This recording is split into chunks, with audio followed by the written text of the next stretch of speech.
ฟ้าเอาไปนอนมือนี้เบาลังเนาะ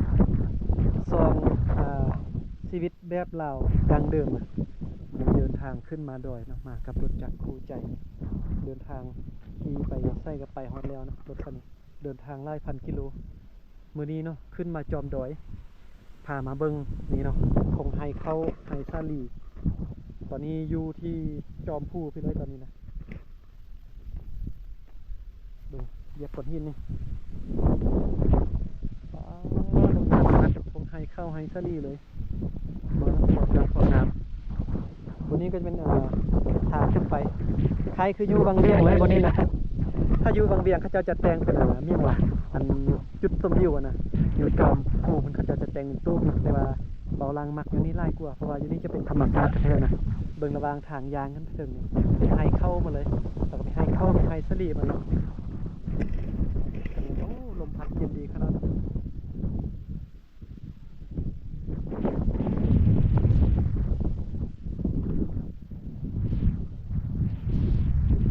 สุดยอดนะบรรยากาศแบบนี้นะ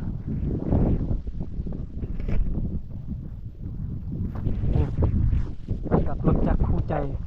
ของเบาลังกันเนาะเบาลังมี เบาลังมีซอง YouTube ซอ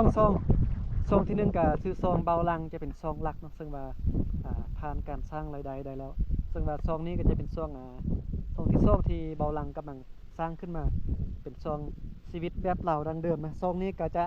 นำเสนอวิดีโอเกี่ยวกับวิถีชีวิตของชาวบ้านโดยเฉพาะเนาะนำเสนอวิดีโอชาวบ้านอยู่ด้วยซึ่งว่าตอนนี้ก็ขึ้นมาด้วยแล้วอยู่จอมดอยภาคนั้นก็เป็นหมู่บ้านคนเห็นหมู่บ้านคนจะอยู่บนนั้นบ้านหนึ่งก็จอมภูมันอีกบ้านหนึ่งระหว่างทางไปนี่จะมีบ้านคนจะพาไปวิวจากของไทยเข้าก่อนเข้ามาลมพัดเย็นเลยขนาดตอนนี้ของรายการทางพักผ่อนชมวิวตอนนี้เดินทางมาไกลนะเราจะนั่งพักผ่อนกินข้าวหน่อยนึงก่อนเนาะบนวิวของนะมีเที่ยงพาดีครับพาขึ้นยางไปถึงบนฟ้าครับ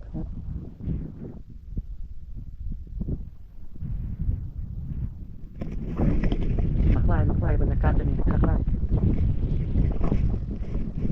เดี๋ยวจะให้เบิ่งอาหารการกินวันนี้นะว่ามีอย่างเดินนี่มีข้าวเหนียวก็มีนั่งพองเนาะภาษาลาวบานของเบาลังเอิญว่านั่งพองแต่บูว่าภาษาไทยเอิญว่าจังไทยนี่โอ้ยลมพัดแห่งขนาดอยากพักฟิวเด้เอาของกินมาแต่น้อยเดียวได้เนาะนี่ข้าวกินน้ำอยู่นี่กินอยู่แบบธรรมชาติแบบนี้เนาะนี่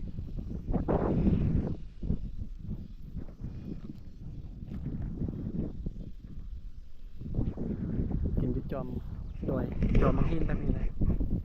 เดี๋ยวกินข้าวแป๊บหนึ่งก็จะเข้าไปเที่ยวชมหมู่บ้านแถววัดเป็นจะได้แล้วก็จะเก็บภาพบรรยากาศภายในหมู่บ้านอยู่เขตดอยนอกเมืองนี่มาให้พ่อแม่พี่น้องได้เบิ่งได้ชมไปนำกันนะแต่ว่าตอนนี้นี่ขอเติมกำลังก่อนกินข้าวกันอุ้ยลมนี่ก็ได้